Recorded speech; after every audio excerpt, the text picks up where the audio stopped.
সবার প্রতি আন্তরিক সালাম। আসসালামু আলাইকুম ওয়া রাহমাতুল্লাহি ওয়া বারাকাতুহু। মহান আল্লাহ পাকের দরবারে লাখো কোটি শুকরিয়া আদায় করি। আল্লাহ রাব্বুল আলামিন আমাদেরকে মায়া করে দয়া করে এই পবিত্র ঈদের নামাজ আদায়ের জন্য আমাদেরকে আসার বসার তৌফিক দান করেছেন। সবাই বলেন আলহামদুলিল্লাহ। আমরা যে ঈদের নামাজ পড়তে এসেছি আমরা খুশি না বেজার? দয়াল নবীজি রাসূল আকরাম নূরে মুজাসসাম সাল্লাল্লাহু আলাইহি ওয়াসাল্লাম ঈদের নামাজের ইমামতি করে ঈদের নামাজ আদায় করেছেন। জোরে কন্না সুবহানাল্লাহ। এই পবিত্র ঈদুল আজহায় আমাদের একটি গুরুত্বপূর্ণ কাজ হচ্ছে আল্লাহর নামে পশু কুরবানি করা। জোরে কন্না সুবহানাল্লাহ। এই কুরবানির পশু এত গুরুত্বপূর্ণ, আমাদের দয়াল নবী মায়ার নবী বলেছেন, যদি কোনো ব্যক্তি সাধ্য থাকা সত্ত্বে মালিকের হিসাব হওয়ার পরে কুরবানি না করে সেজন্য মুসল্লার নিকটে না আসে, নামাজের জন্য না আসে। জোরে কন্না সুবহানাল্লাহ। তাই দয়াল নবীজি যেখানে এই কুরবানির জন্য এত বড় তাগিদ করেছেন যে সাধ্য থাকলে কুরবানি না দিলে মুসল্লায় না আসে, তাহলে সেই কাজটা কত গুরুত্বপূর্ণ। জোরে কন্না সুবহানাল্লাহ। জলিলুল কদর সাহাবী হযরত আকাম রাদিয়াল্লাহু তাআলা আনহু থেকে বর্ণিত, তিনি বলেন, সাহাবায়ে কেরাম আল্লাহর হাবিব সাল্লাল্লাহু আলাইহি ওয়াসাল্লামের নিকটে হাজির হলেন।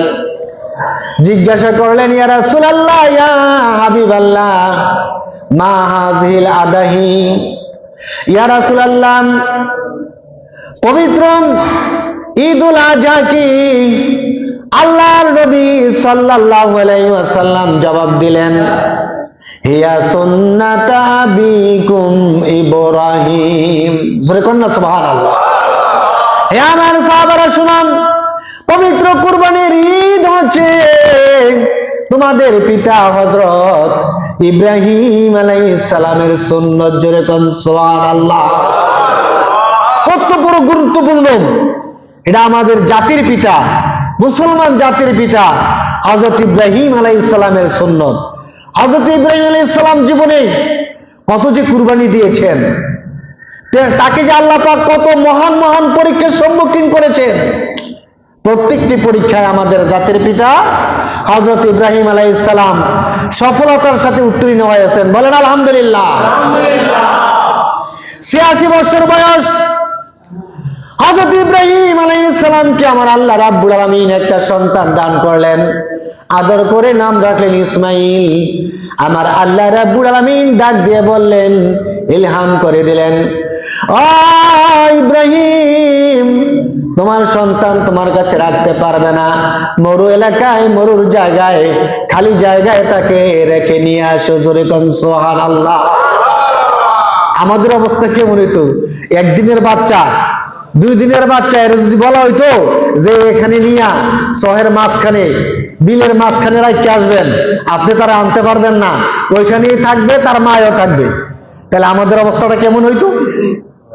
কিন্তু আল্লাহর খলিল ইব্রাহিম আলাইহিস সালাতু ওয়াস সালাম তিনি বিন্দু মাত্র দেরি করলেন না, ডাক দিয়ে বললেন, ও হাজেরা, আল্লাহ রাব্বুল আলামিন আমাকে নির্দেশ দিয়েছেন তোমাদেরকে যেন একটা গভীর গভীর মরুভূমির মধ্যে রেখে আসি। জোরে কোন সুবহানাল্লাহ।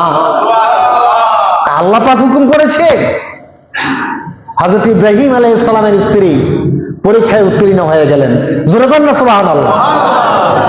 নবীদের স্ত্রী, তাদের মর্যাদা আল্লাহর দরবারে অত্যন্ত বেশি। তারাও আল্লাহ রাব্বুল আলামিনের পরীক্ষা নিজের জীবন দিয়ে পাস করার জন্য চেষ্টা করেছেন। জোরে কন্না সুবহানাল্লাহ। আর স্বামী মুহূর্তকাল দেরি নাই, আর দেরি করবেন না, আমাকে আমার সন্তান সহ আল্লাহ রাব্বুল আলামিনের হুকুম যেখানে সেখানে দিয়ে আসেন। জোরে কন্না সুবহানাল্লাহ। আসলে তো আল্লাহর হুকুম মানলেই তো মানুষের মর্যাদা বাড়ে, ঠিক না বেঠিক?